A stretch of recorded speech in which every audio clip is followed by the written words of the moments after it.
Sadaqallahul Azim. Terima kasih kepada Ustaz Rashid atas bimbingan bacaan surah Al-Kahfi. Hak tak habis tu boleh sambung sendiri Maka insya-Allah untuk 10 minit berikutnya kita dengar sedikit perkongsian ataupun tadabbur ringkas lah surah Al-Kahfi yang boleh kita ambil pada pagi ni. Dan tadi kita berhenti dekat-dekat habis sebelum masuk cerita Nabi Musa alaihi salam. Jadi tadabbur kita hari ini akan mula daripada ayat yang ke-61 tempat kita berhenti itu. Okey, tajuk kita untuk tadabbur hari ini adab in seeking knowledge, adab dalam menuntut ilmu. Dan ini kita boleh tengok dengan terang dan juga jelas daripada kisah Nabi Musa dan juga Khadir. Boleh duduk depan ni. Kufu nikmat ni, ada tikar tak duduk. Okey.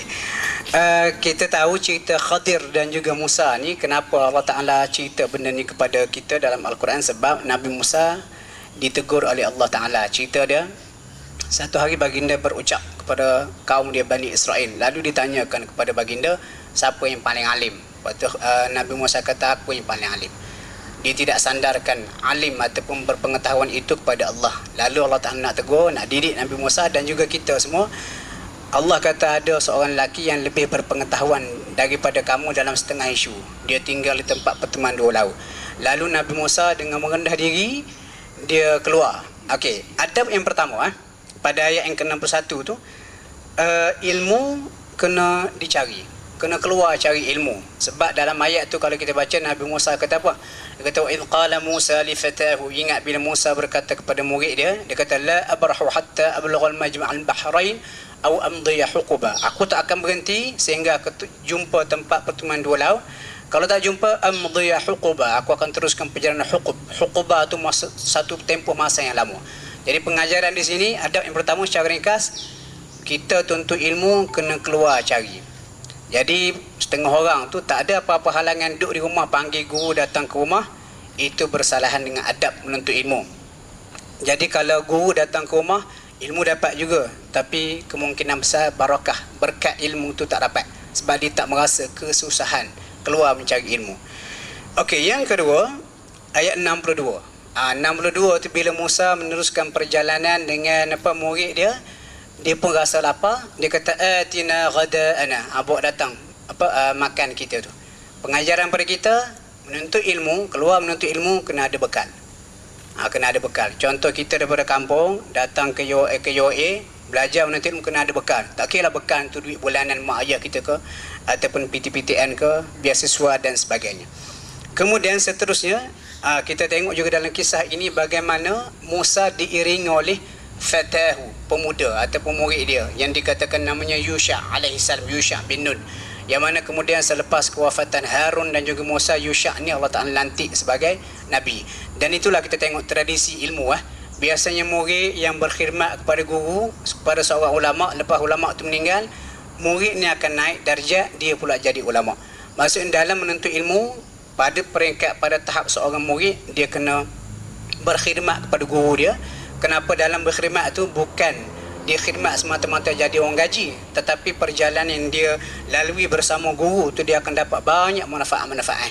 Macam contoh kita travel bersama guru kita, sepanjang perjalanan banyak mutiara ilmu yang kita perolehi daripada guru kita yang tak dapat kita perolehi dalam kelas atau dalam sesi-sesi formal.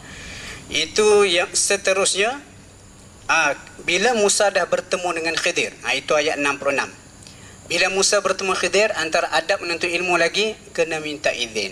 Tak boleh serbu macam tu. Contoh, kalau kita mengajar, pasal ada orang nak masuk kelas kita, dia tak boleh buka pintu masuk macam tu, dia kena ketuk. Lebih-lebih kalau kelas tu formal, dia kena minta izin. Sebab Musa bila bertemu dengan Khidir, walaupun darjat Musa lebih tinggi daripada Khidir, dia tetap kata kepada Khidir, dia kata, hal attabi'uka ala an tu'allimani mimma 'ullimta rusyda.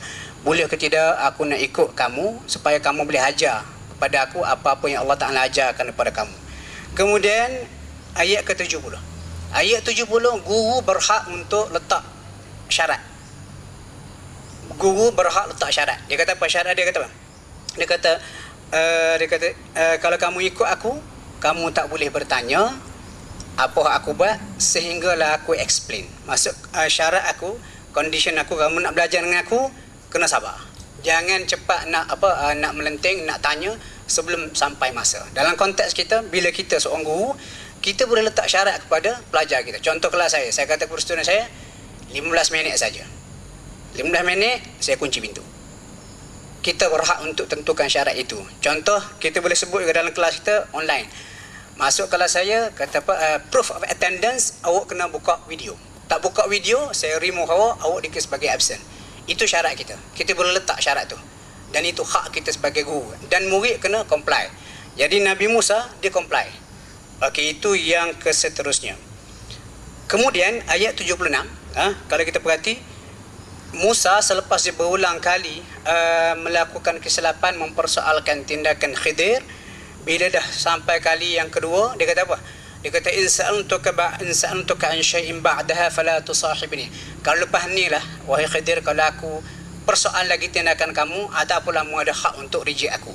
Maksudnya murid dia kena tahu limit dan juga adabnya. Sebab apa kena sebut macam ni? Kadang-kadang sekarang ni bila guru dah letak syarat, tiba-tiba murid tak nak comply, bila guru bertindak contoh halau keluar daripada kelas kan, jadi murid dia kena reda sebab dia tak comply. Tapi setengah murid yang tidak beradab, dia viral ataupun dibuat benda-benda tak sepatutnya, dia telah menyalahi adab.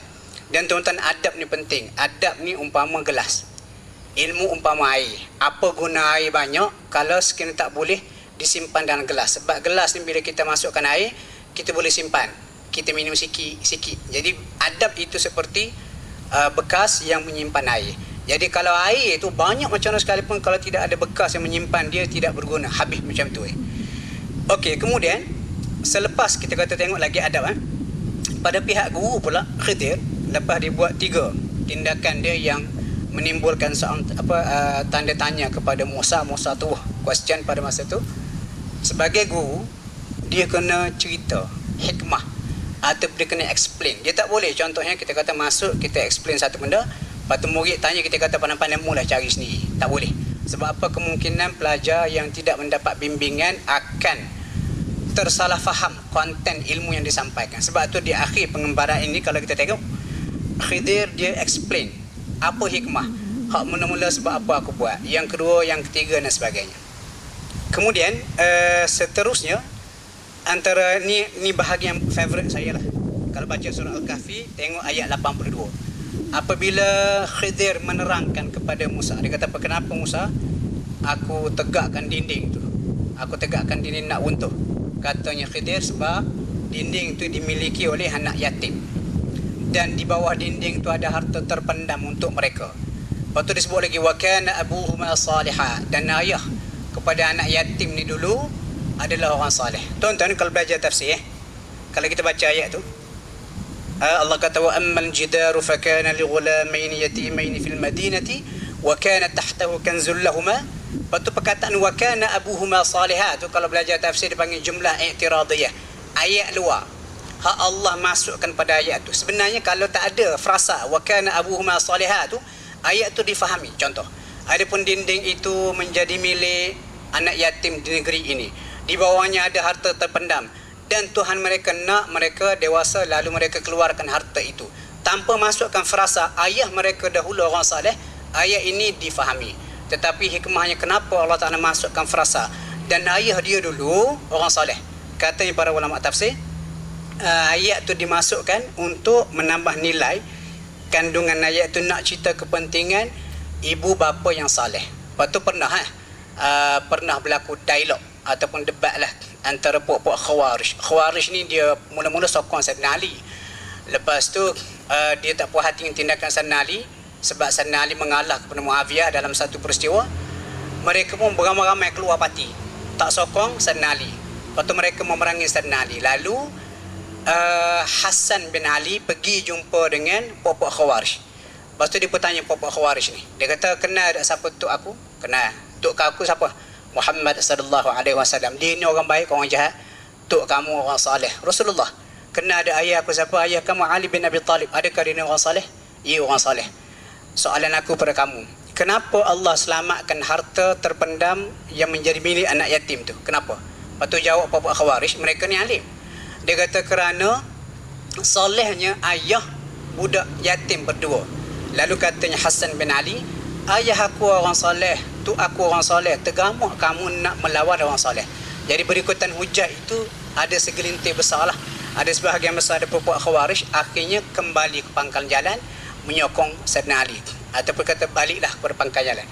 Jadi pengajaran pada kita di situ, solehnya seorang ayah ataupun ibu, dia memberi manfaat kepada anak cucu cicit.